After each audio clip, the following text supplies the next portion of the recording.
Hello!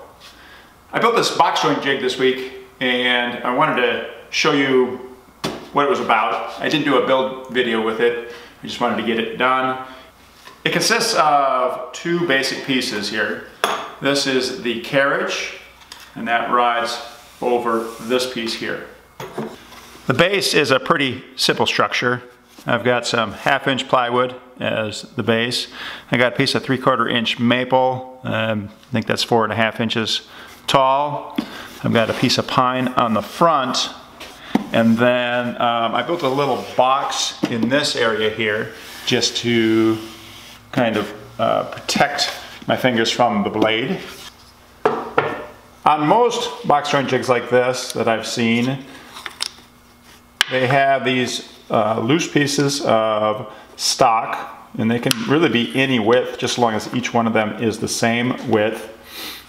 And then they can, they'll put them in a configuration like this generally, but you could alter the configuration so that you can have some wider spaces and some narrower spaces.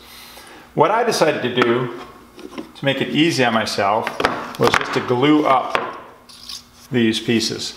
They're just glued together, and that way I can stick them in here and I don't have to worry about fussing with getting them set up correctly every time.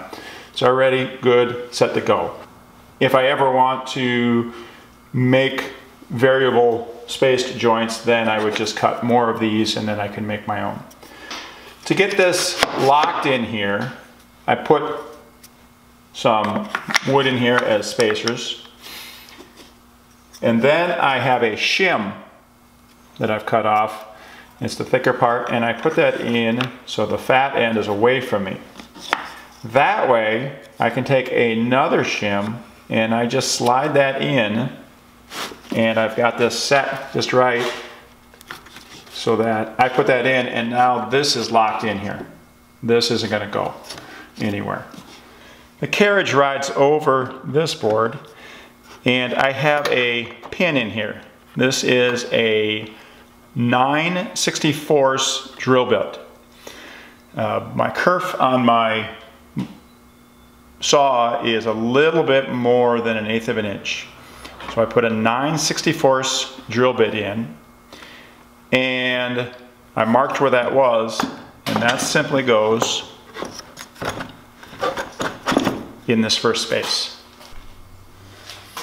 So this pin right here will hit on the side.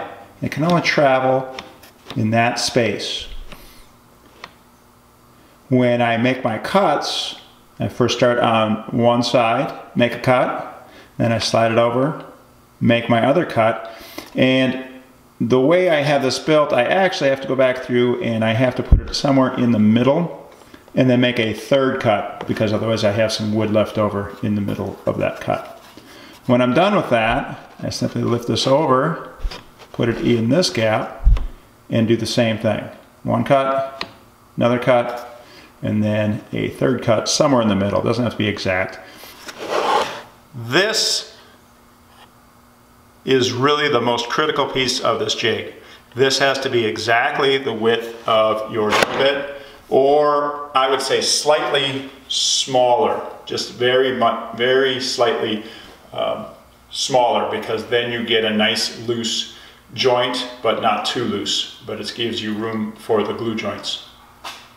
What I had to do actually was take a file and file on both sides of this a couple of times to get it down to the right. Thanks for watching. I've got some more boxes to build. See you next time.